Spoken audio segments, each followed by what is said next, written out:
दोस्तों, आज मैं आपको पॉलिटी के कुछ महत्वपूर्ण तथ्यों को बहुत बेहतरीन तरीके से समझाऊंगा।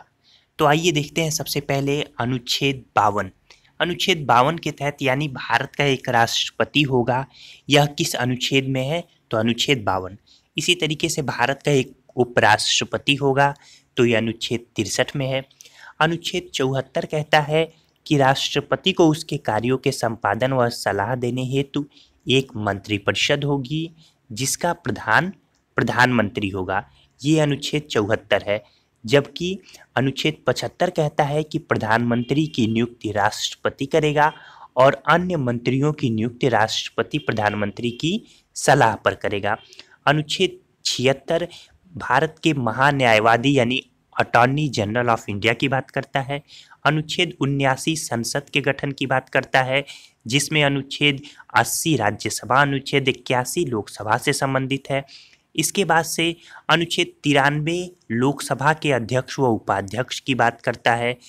इसके बाद अनुच्छेद 108 की बात करें तो संसद के संयुक्त अधिवेशन की व्यवस्था अनुच्छेद 108 के तहत की गई है। इसके बाद से अनुच्छेद 124 में भारत के उच्चतम न्यायालय की बात की गई है, जबकि अनुच्छेद 148 नियंत्रक एवं महालेखा परीक्षक यानी कैग की बात करता है।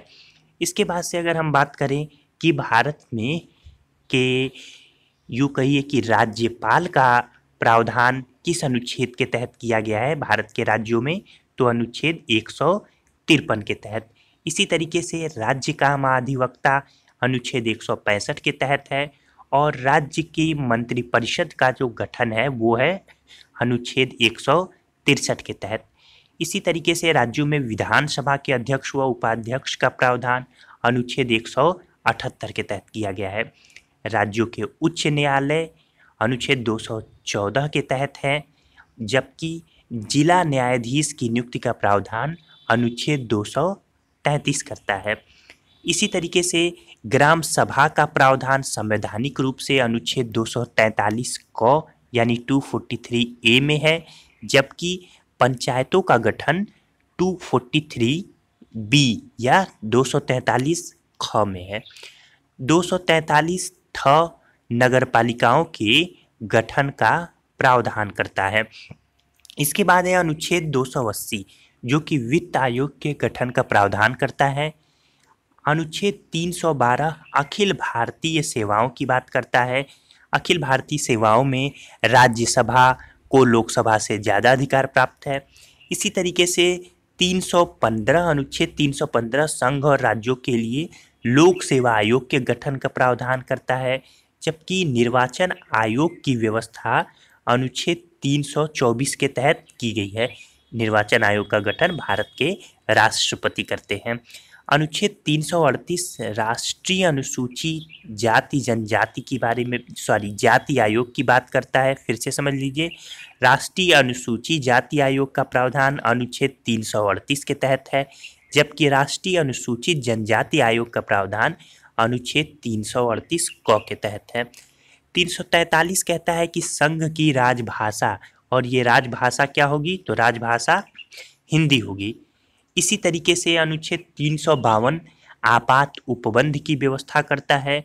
अनुच्छेद 356 राष्ट्रपति शासन की व्यवस्था करता है, जबकि अनुच्छेद 360 वित्तीय आपात की बात करता है। अनुच्छेद 368 संविधान में संशोधन की बात करता है कि संविधान में संशोधन किसके तहत किया जा सकता है, तो अनुच्छेद 368 के तहत किया जा सकता है। इसी तरीके से दोस्तों आप कुछ महत्वपूर्ण अन्य बिंदुओं पर चर्चा करते हैं। कुछ राज्यों को विशेष उपबंध दिए गए हैं, जैसे 370 के तहत जम्मू कश्मीर को दिए गए विशेष उपबंध को लगभग समाप्त सा कर दिया गया है। अब 371 के तहत महाराष्ट्र व गुजरात के को विशेष प्रावधान यानी उपबंध का प्रावधान है। फिर 371 का नागालैंड के बारे में विशेष उपबंध देता है। 371 ख असम, 371 ग मणिपुर, इसी तरीके से 371 अंग आंध्र प्रदेश, फिर 371 घ आंध्र प्रदेश, 371 अंग हैदराबाद सेंट्रल यूनिवर्सिटी केंद्रीय विश्वविद्यालय के गठन का प्रावधान इसी के तहत किया गया।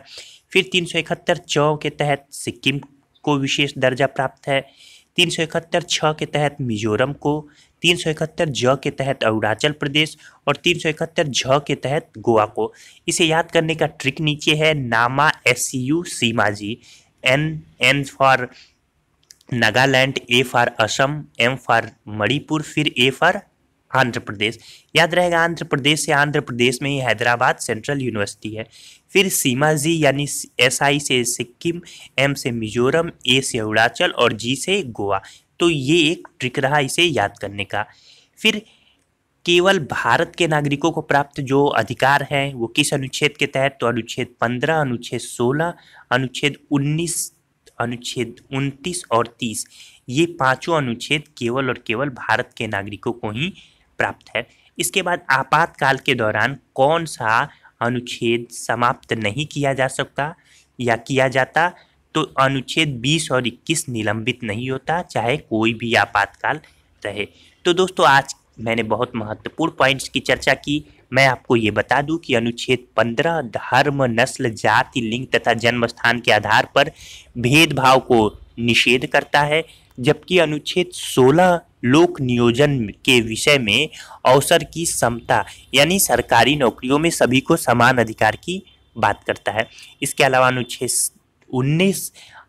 19 स्वतंत्रता का अधिकार है, जबकि अनुच्छेद 29 जो है वो अल्पसंख्यक वर्गों के हितों के संरक्षण की बात करता है, और अनुच्छेद 30 शिक्षा संस्थानों की स्थापना और प्रशासन करने का अल्पसंख्यक वर्गों का अधिकार इसकी बात करता है।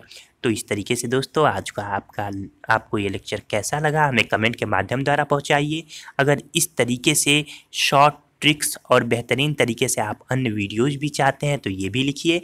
चैनल पे नए हैं तो सब्सक्राइब करना ना भूलिए और एक लाइक तो बनता ही है। धन्यवाद।